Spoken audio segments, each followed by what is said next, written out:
Di Gaza, hari-hari tak lagi dihitung dengan kalender, tapi dengan jumlah bom yang jatuh, bayi yang meninggal karena kelaparan, hingga pencari bantuan yang syahid di lapangan. Dr. Leni Suwardi satu dari sekian ribu dokter kandungan asal Indonesia. Dia memilih untuk tidak hanya menonton dari kejauhan. Bersama tim Emergency Medical Team dari BSMI, ia datang ke Gaza untuk satu alasan, demi bayi-bayi itu. Tak hanya Dr. Leni, ada juga Prof. Basuki Supartono. Dia menjadi tokoh di balik layar yang memastikan semua berjalan lancar. Izin lintas negara, pelatihan relawan, hingga logistik ke zona konflik, semua dia lakukan demi satu hal, kemanusiaan. Sobat Republika, hari ini kita akan mendengar kisah dari mereka yang tak hanya membawa perban dan stetoskop ke Gaza. Mereka juga membawa harapan ke tempat yang hampir putus asa. Bersama saya Ahmad Syalabi Ihsan dalam spesial program yang mengulas tentang kondisi terkini di Gaza. Sudah hadir bersama saya Profesor Basuki Supartono di studi kita di Tebet. Assalamualaikum Prof. Waalaikumsalam Mas Ahmad. Prof, mungkin bisa sharing ke kita dan Sobat Republika sebagai dokter yang April lalu ikut bertugas ke Gaza. Mengapa sih Prof merasa terpanggil untuk menjalani tugas kemanusiaan di Gaza? Baik, Assalamualaikum warahmatullahi wabarakatuh. Salam. Sobat Republika, jadi waktu itu saya mendaftar melalui Bulan Said Merah Indonesia (BSMI) sebagai anggota EMT. Apa itu? Yaitu Emergency Medical Team. Jadi ini suatu terminologi yang dibuat oleh WHO bagi petugas medis yang mau membantu tanggap darurat di suatu bencana. Dan itu nggak mudah jika prosesnya panjang sampai hampir setahun. Alhamdulillah tiba masanya ketika itu bulan April, akhir April, saya di-approve. Yang approve itu adalah Israel. Israel. Ya, jadi berarti saya ini orang baik-baik aja. Lucu juga ya Prof ya, ketika dia approve sama Israel. Berarti saya ini orang baik-baik ya, karena Israel oke sama saya. Jadi saya bisa masuk ke Gaza lewat Israel. Jadi rutenya itu Jakarta, Jordan aman, kemudian masuk ke Israel, dari Israel masuk ke Gaza, Palestina, melalui pintu Kisufim. Alhamdulillah. Sampai sekarang sudah berapa tim yang dikirim Prof? Jadi itu kita masuk ketiga, nanti insya Allah awal Agustus yang keempat. Jadi teorinya sih 14 hari ya, tapi kadang-kadang ya sekarang kan tuan rumahnya tuh bukan lagi Palestina di sana. Di Gaza tuan rumahnya kan penjajah Israel. Jadi yang ngatur waktu dia. Kadang kita diperpanjang, kadang kita disempitin. Jadi mau nggak mau kita ikutin aturan mereka, gitulah ya. Dia yang berkuasa kan gitu. Untuk masuk ke Gaza itu kan tentu challenging-nya cukup berat ya Prof ya. Apa sih yang harus disiapkan Prof untuk dokter-dokter EMT dari BSMI? Syarat pertama kelakuan baik ya dari Israel. Yang kedua kompetensi. Kalian kita apa? Terus riwayat kita, kakek kita siapa, ayah kita siapa. Nanti mereka telusuri kalau sudah oke, clear and clean, kita dapat approve untuk masuk ke Gaza lewat Israel. Dan setiap anggota tim EMT itu harus buat surat wasiat ya Prof ya? Ya, kita tantangan 16 halaman. Untuk bersedia nggak menuntut kalau terjadi apa-apa. In case ada apa-apa kita nggak menuntut mereka. Siap, sangat menarik sekali Prof. Sekarang kita lanjutkan bersama Dr. Leni Suwardi. Assalamualaikum Dok. Waalaikumsalam. Apakah terdengar suara saya Pak? Siap, aman Dok.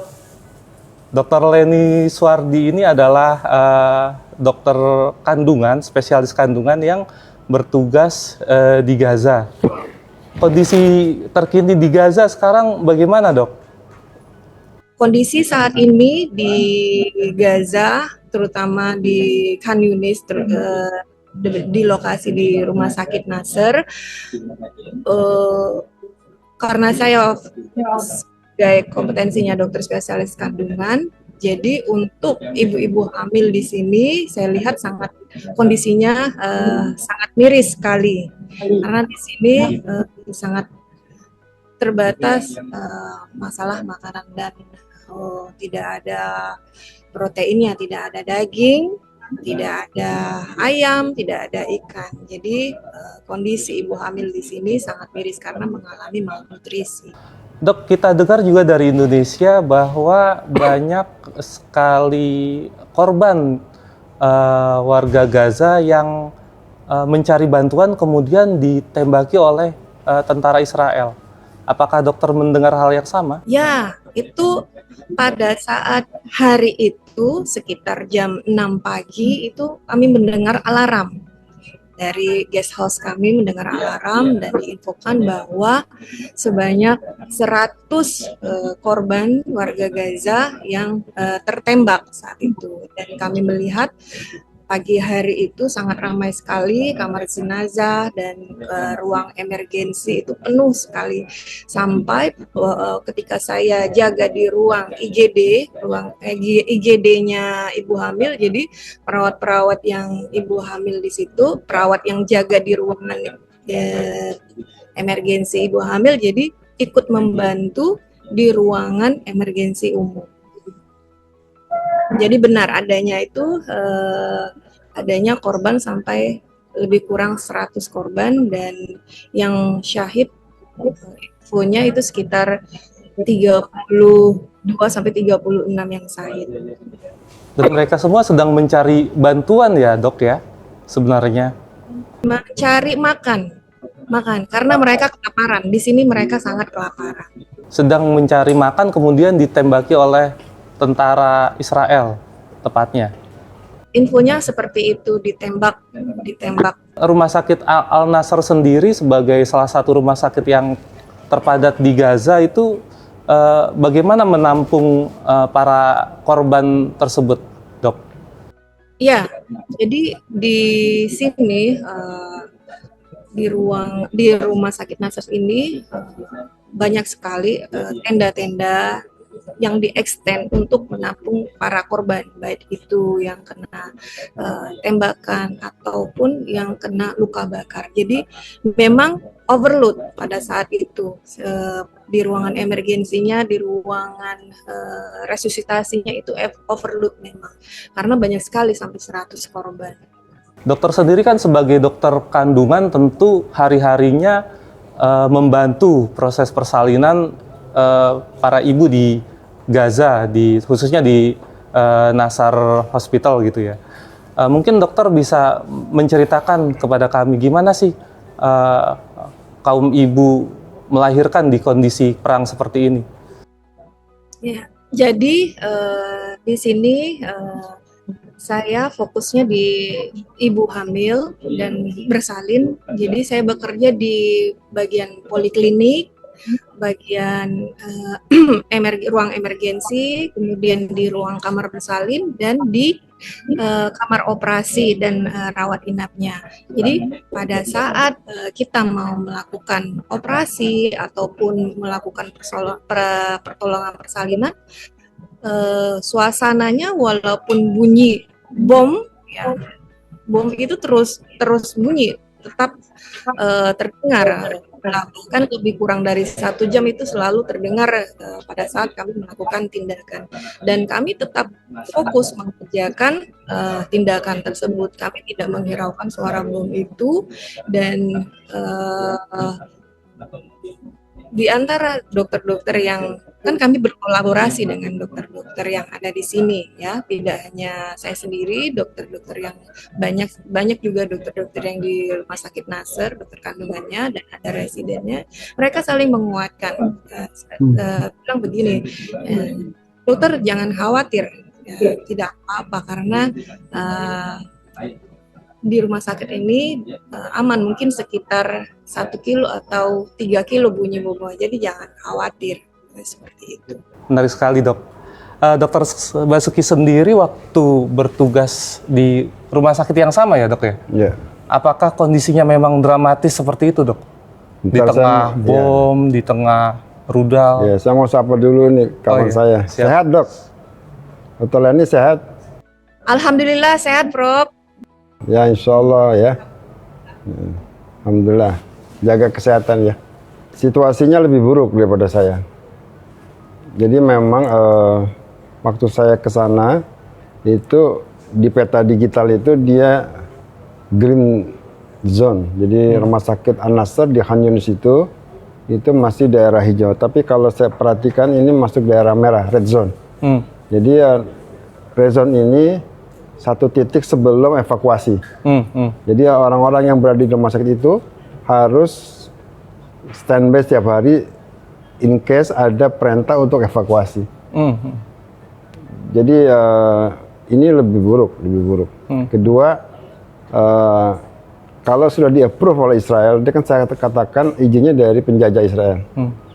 Jadi itu ada ordinatnya, misalnya 631 kali sekian gitu ya. Nah, itu kalau udah di-approve oleh Israel, sepertinya dia tidak akan ngebom titik koordinat itu, kecuali salah sistem ya. Tapi secara normal tidak. Oleh karenanya tadi betul yang dikatakan Dr. Leni, bom itu ada sekitar 1 atau 2 kilometer di dekat kompleks rumah sakit. Masya Allah. Berarti kompleks rumah sakit itu sudah di-approve oleh penjajah Israel untuk tidak dibom. Karena masih red zone. Kalau dia mau ngebom, biasanya dia suruh evacuate. Kecuali ada pasien-pasien yang diduga oleh penjajah itu adalah musuhnya. Nah itu dia bisa pakai drone khusus. Drone yang pakai misil. Itu dia bisa masuk akurat ke titik kamar pasien. Itu ada di An-Nasr itu, satu kamar, pasiennya seorang jurnalis yang diduga musuhnya penjajah, maka kamar jurnalis itu Dimasuki drone. Diroket dengan drone, dan yang rusak hanya kamarnya dia saja. Kamar sebelahnya, gedung sebelahnya aman, nggak rusak. Jadi penjajah Israel itu punya misil drone. Kalau dia ingin akurat menembak, menghancurkan satu titik saja. Oke, Dokter Leni. Iya, Pak. Nah, kita pengen menggali juga nih, Dokter Leni. Bagaimana sih kondisi Dokter Leni ketika membantu persalinan di sana, seperti apa dengan kondisi yang minimalis, Dok? Ya, jadi di sini untuk alat-alat bahan habis pakai di sini sangat minim, ya, sangat minim. Jadi kalau untuk melakukan operasi kami harus cepat dan tepat, gitu. Jadi kami harus cepat. Kenapa harus cepat? Karena kami harus minimalkan penggunaan obat anestesi. Ya. Kemudian harus obat anestesinya ya? Anestesinya ya. Saya dengar dari dokter anestesinya memang jumlahnya terbatas. Kemudian kami juga harus cepat untuk mengurangi adanya resiko perdarahan. Karena kalau perdarahan tentunya akan membutuhkan banyak darah untuk pengganti darah yang hilang. Terus yang ketiga, kenapa harus cepat? Untuk menghindar adanya resiko infeksi. Kalau misalnya terinfeksi, berarti membutuhkan perawatan yang lama. Sedangkan jumlah pasien di sini overload banyak. Dan jumlah dari bed ICU sendiri itu sangat terbatas. Jadi kita harus meminimalkan APD, bahan habis pakainya, meminimalkan jumlah perdarahan, dan meminimalkan resiko untuk terjadinya infeksi pada pasien tersebut. Dan untuk bahan habis pakai sendiri itu kita juga emang hemat, seperti handscoon. Kemudian tidak ada yang namanya apron yang kalau kita di Indonesia itu yang bahan habis langsung dibuang gitu, di sini tidak ada. Jadi pakai apronnya yang dicuci gitu ya, dicuci sendiri, dan itu pun iya, Dok ya, apronnya ya. Iya, apron, terus tuh maskernya sedikit. Jadi yang pakai masker itu adalah yang melakukan tindakan saja gitu. Yang operator yang terlibat di dalam lingkungan operasi. Tapi kalau untuk di kamar bersalin mereka tidak menggunakan masker. Terus handscoon juga kalau yang untuk pemeriksaan vagina kita menggunakan yang pada saat persalinan menggunakan yang steril. Tapi saya juga ada melihat handscoon yang seperti kita mau buat kue itu yang plastik itu. Insya Allah. Nah, ya di situ mirisnya. Jadi untuk kita sebagai penolong pun beresiko untuk tercemarnya cairan tubuh dari pasien sendiri gitu, karena terbatasnya APD gitu, dan resiko tertusuk jarum karena kita harus melakukan operasi dengan cepat begitu. Dalam sehari itu berapa kali operasi persalinan yang dokter bantu sebenarnya? Ya, kalau untuk persalinan sendiri di sini alhamdulillah jumlahnya banyak di sini. Ibu buah hamil yang melahirkan. Untuk persalinan normal sendiri di kamar bersalin itu jumlahnya bisa 10 sampai 15 ibu hamil yang melahirkan. Itu yang normal. Itu sehari ya. Terus kalau yang untuk operasinya bisa sampai 5 sampai 8 pasien yang dilakukan operasi. Jadi jumlah sehari untuk adanya generasi penerus Gaza ini bisa sampai 20 sampai 25 begitu. Tetap melahirkan, dan kemarin untuk saya dalam jangka waktu 2 minggu itu saya bisa menolong persalinan pasien kembar itu 3. Jadi dalam 1 bulan saya lihat datanya itu bisa 5 sampai 10 pasien yang melahirkan bayi kembar. Oke. Dok, ini sebagai dokter dari Indonesia yang jauh pergi ke Gaza, dan tentunya juga sebagai seorang ibu, apa sih yang dokter rasakan ketika dokter harus membantu ibu-ibu hamil yang berada di Rumah Sakit Nasr? Tentunya sangat berbeda kondisinya ketika dokter menjalani persalinan di Indonesia seperti yang dokter rasakan tadi. Perasaan terdalam yang dokter rasakan saat dokter membantu proses persalinan itu. Ya, tentunya dari sisi kemanusiaan. Jadi memang dari dalam diri saya sendiri memang ingin menolong ibu manusia atau wanita sebanyak-banyaknya yang bisa saya sesuai dengan kompetensi saya gitu. Jadi untuk menolong itu tidak hanya di perkotaan, di perdesaan, atau di daerah wilayah yang kondisinya aman. Nah, jadi kenapa tidak harus dengan yang daerah yang konflik? Karena di situ juga kan membutuhkan sesuai dengan sumpah saya sebagai dokter spesialis kandungan. Jadi menolong semua dan tidak ada batasan.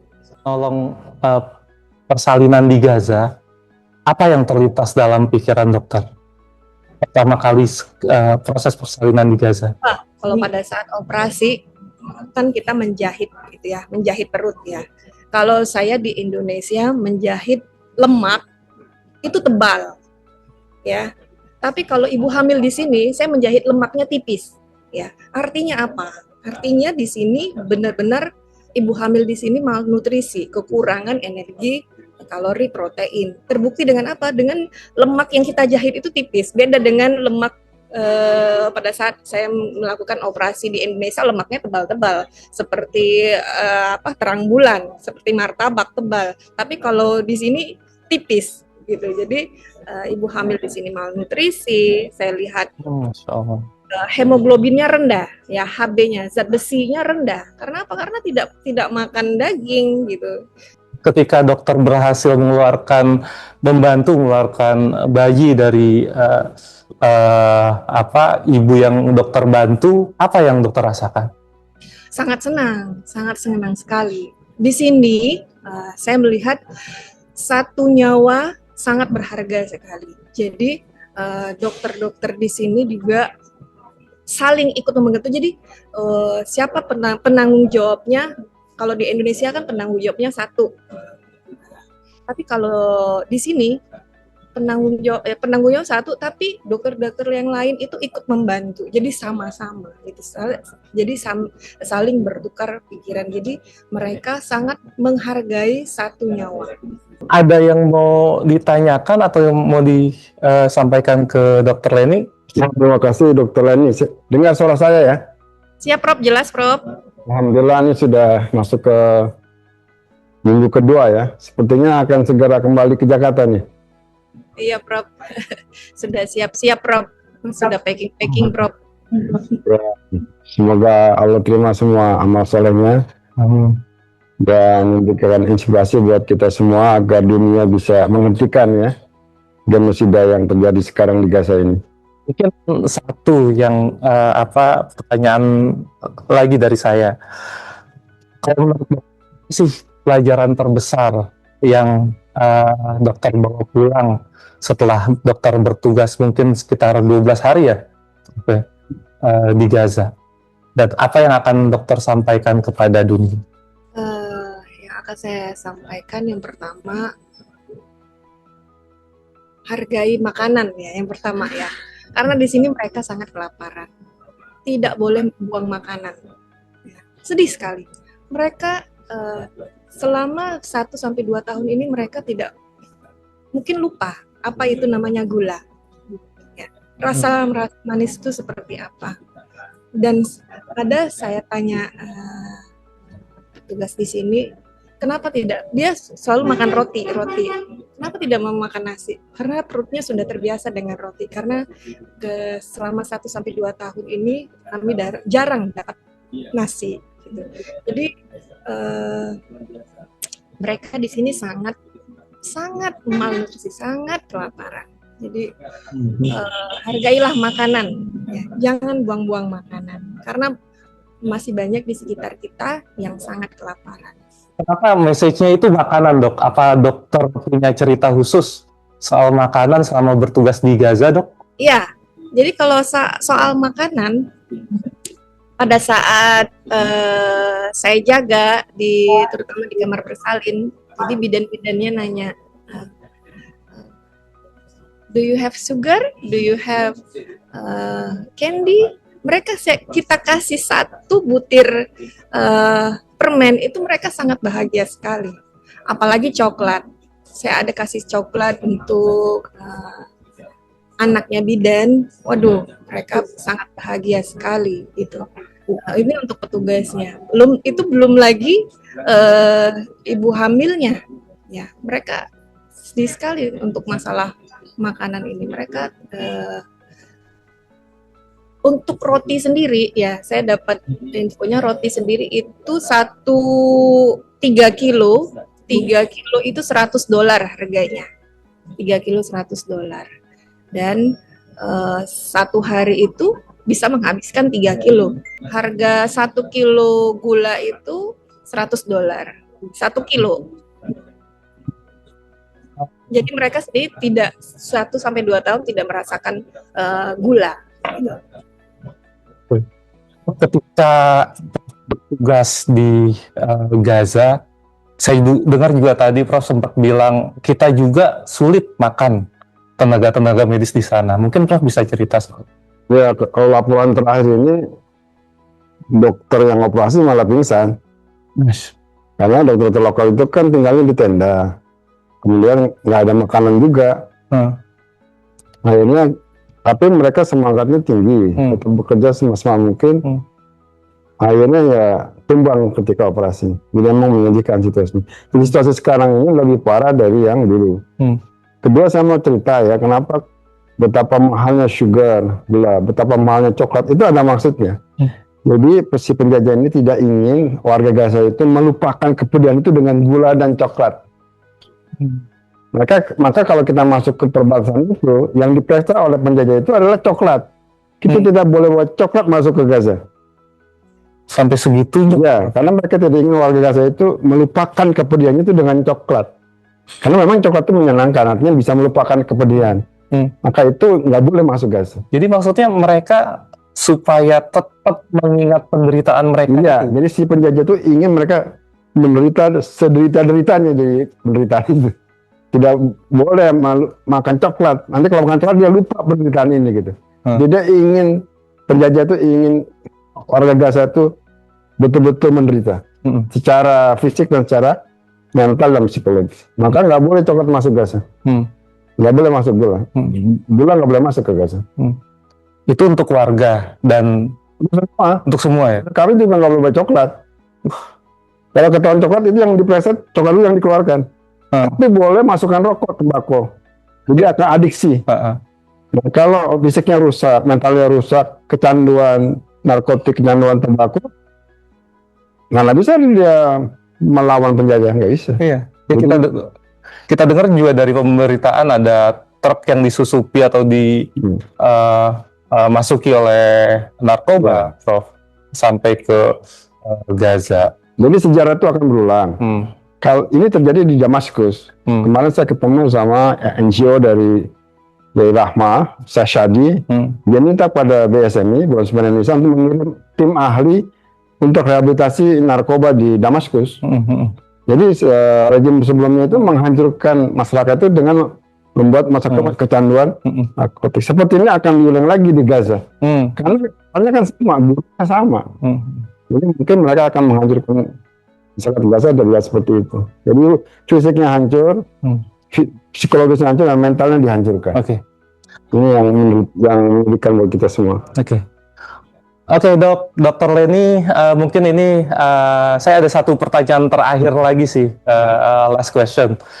Nah, kalau Dokter Leni kan besok udah mau pulang nih ceritanya hari dalam waktu dekat ya. Apakah Dokter Leni bersedia untuk ditugaskan lagi ke Gaza jika situasi memungkinkan? Kalau diizinkan oleh BSMI, saya mau lagi. Kalau diizinkan oleh BSMI. Tinggal suami, tinggal keluarga. Udah bikin Alhamdulillah suami dan anak-anak sangat mendukung kegiatan ini. Karena sesuai dengan kompetensi saya, banyak yang membutuhkan, kenapa kita tidak menolong mereka. Setelah kembali ke tanah air, nanti apa yang mau diceritakan ke keluarga? Yang ingin saya harapkan kepada anak-anak saya, untuk menghargai, yang pertama dulu, menghargai makanan. Ya. Menghargai makanan, jangan buang-buang makanan, terus harus sabar dan ikhlas, dan serta profesional. Ya, jadi lakukanlah, tolonglah orang lain semaksimal mungkin yang baik, yang apa yang sudah kita berikan. Gitu. Harus sabar dan ikhlas, harus bersyukur. Ya, betapa kita di Indonesia kadang merasa, aku susah dapat uang sedikit, ternyata lebih kasihan lagi di sini, ternyata lebih miris lagi di sini, untuk makan pun susah gitu, untuk sehari-hari mereka tidak sekolah, mereka susah untuk mencari makan. Tapi alhamdulillah untuk dokter-dokter di sini kan ada residennya ya, mereka tetap menjalankan adanya morning report. Jadi proses studi ya, anak-anak koas dan residennya di sini mereka tetap belajar, dan senior dokternya mengajari menurunkan semua ilmunya untuk istilahnya adik-adiknya gitu. Jadi begitu juga nanti saya harapkan di Indonesia ya. Jadi kita jangan pelit ilmu ya, dari dokter misalnya, untuk para bidan atau calon-calon dokter juga, dokter umum atau residen, jangan pelit ilmu, karena mereka sendiri yang akan, kita tidak tahu Indonesia saat ini aman ya, bagaimana nanti situasinya sama seperti kita di Gaza ya. Sedangkan kalau misalnya kita pelit, kan sangat susah nanti jatuhnya. Oke. Sangat menginspirasi cerita dokter. Terima kasih banyak dari kami dari Indonesia yang dokter sudah bersedia untuk menjadi narasumber dalam program spesial kami. Salam untuk dokter-dokter di sana ya, Dok. Semoga perjalanan ke Jakarta bisa lancar, bisa sehat, dan bisa kembali selamat sampai ke tanah air, Dok, tentunya.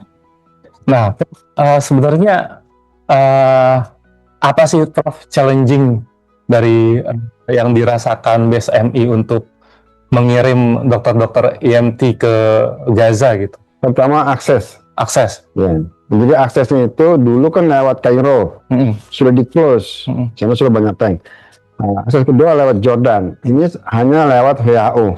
Kami daftar selama 6 bulan, gagal terus. Akhirnya ketemu Rahmah kasih akses kami, alhamdulillah kami bisa masuk. Ini luar biasa, kami bisa memberikan inspirasi buat teman-teman para medis, dan juga memberitahu kepada dunia bahwa ini harus dihentikan. Sudah nggak mampu lagi manusia menahan seperti ini, nggak mampu. Di sini ini semoga ini menjadi inspirasi buat kami semua, buat para politisi juga untuk segera menghentikan genosida ini yang sudah keluar batas. Pesan Prof kepada masyarakat Indonesia, Prof? Ya, mari terus kita dukung Palestina dan mari kita doakan agar segera merdeka, dan kita inginkan kepada pemerintah Indonesia tidak hanya simbolik, tapi membela dengan cara mengeluarkan penjajah itu segera secepatnya keluar dari wilayah Gaza, karena sangat menghambat komunikasi dan kehidupan normal warga Gaza. Hanya presiden lah yang bisa melakukan hal ini, karena kami orang biasa hanya bisa memohon dan berdoa kepada Allah SWT. Ya,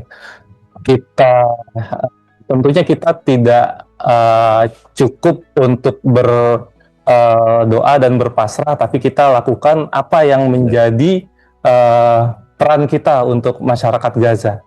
Sobat Republika, seperti yang dikisahkan tadi dari Dr. Leni, bahwa di balik tubuh-tubuh mungil yang lahir tanpa suara, ternyata ada luka yang tak bisa dijahit dengan jarum medis. Tidak hanya Dr. Leni, juga Prof. Basuki yang memberikan pelajaran kepada kita betapa berharga aksi-aksi kemanusiaan untuk saudara-saudara yang terzalimi di Gaza. Saya Ahmad Syalabi Ihsan, Republika. Semoga kita bisa berjumpa lagi untuk kesempatan yang selanjutnya.